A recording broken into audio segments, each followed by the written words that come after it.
بیا دې طریقه څه ده؟ نو بعض علما دې طریقه دا ښیي چې دا عقده شوه بیا دا شوه درېیمه داسې او داسې چې را ګوته داسې راته کېږي داسې کولاوې دا لکه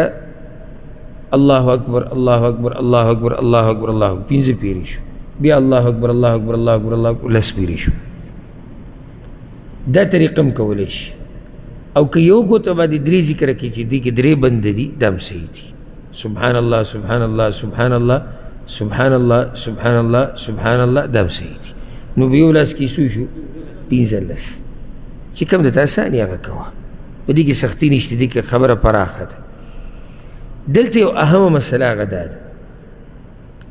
چې دې کې اطمینان او سکون دا نن سبا ورک شوی دی یعنې ګوره عام چې کوم ذکر مو سبحان الله سبحان الله سبحان الله دا څه شی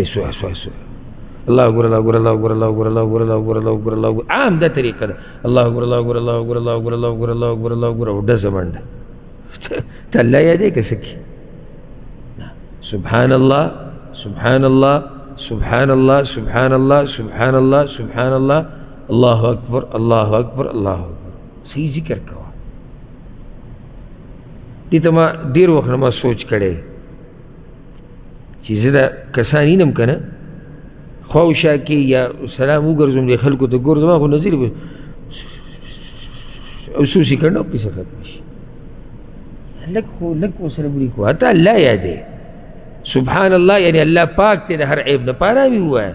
الله اکبر الله لوی دی د هر څه نه پارامي ووایه الحمدلله د الله دپاره ټول د کمال صفتونه ښه پارامي ووایه ته الله یادې او دې کې چې څومره وخت ولګي غوره ده لکه څنګه چې دنیوي خبرو کې ته وخت لګوي او د یو ملګري سره پالتو ټلیفون به وکړي نن سبا خو دا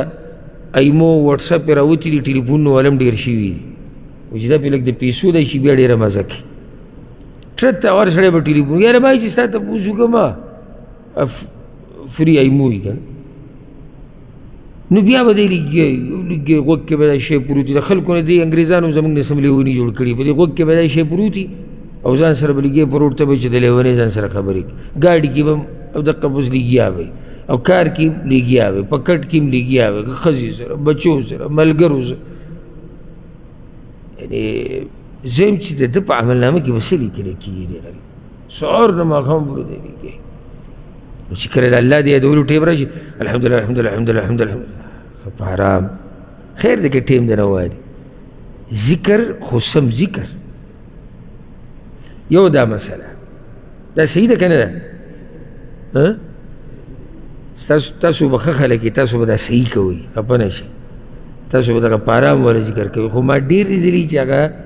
دا ذکر دقه شان کوي الحمدلله الحمدلله الحمدلله الحمدلله الحمدلله الحمدلله به او چې اواز ورسره تیز کړي بیا له لږ رو کېږي او چې پټ پټ وي بیا خو له منډه سم سپیډې ورکړئ او دا راته چې کومه خبره ته کوم عملي کوئ په تاسو حجت قایمي ما تېر شوي درس کې ویلو فرض مانځنه بعد ذکر په زوره ما اورېدلی نه یې تاسو نه موږ وایو په زوره به وي او بیا ما ډېر لیدلي نه نو دا عملي کول غواړي دا نه چې داسې مسله اورم او ورته خوشحاله یم چې څه اورې په هغې به عمل کې